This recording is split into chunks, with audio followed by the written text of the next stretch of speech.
কিন্তু বড় অবাককর বিষয়, মেঘের ভিতর দিয়ে আপনার বিমান চলে যাচ্ছে, কিন্তু মেঘের পানি বর্ষণ হয় না, বর্ষণ হয় না।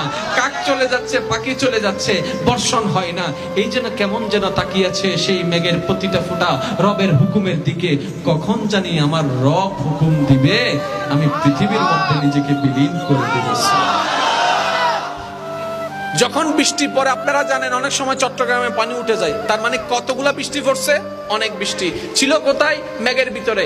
এবার একটু দেখেন না, যখন এই পানিটা ওইখানে উঠতো, কোনো প্রকার পাইপ নাই, পাইপ ছাড়াই পানিগুলা উঠে গেছে। আপনার কোনো টাঙ্কি নাই, মেঘের ভিতরে পানি টনে টন টনে টন, লিটারে লিটার পানি ওই মেঘের ভিতরে, কোনো প্রকার টাঙ্কি নাই, কোনো প্রকার আবদ্ধ করার কিছু নাই।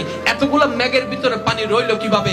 আপনি যদি বৃষ্টিকে একটু গবেষণা করে দেখেন, আপনার মানতে বাধ্য হবে এখানে কেউ একজন আসে যার চাইতে ক্ষমতাবান কেউ নাই। আপনি মেঘের দিকে দেখেন, কেউ একজন আছে। বৃষ্টির দিকে দেখেন, কেউ একজন আছে।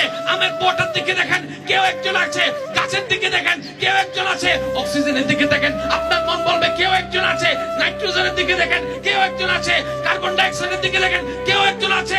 এক বিন্দু পানি থেকে একটা বাচ্চার জন্ম, চোখ হওয়া, নাক হওয়া, হাত হওয়া, আঙ্গুল হওয়া, পা হওয়া, কেমনে কেমনে কেউ একজন আছে।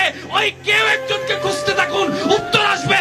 আর কেউ নাই। কুল হুয়াল্লাহু আহাদ, আল্লাহুস সামাদ, লাম ইয়ালিদ ওয়া লাম ইউলাদ ওয়া লাম ইয়াকুল লাহু কুফুয়ান আহাদ। সুবহানাল্লাহ।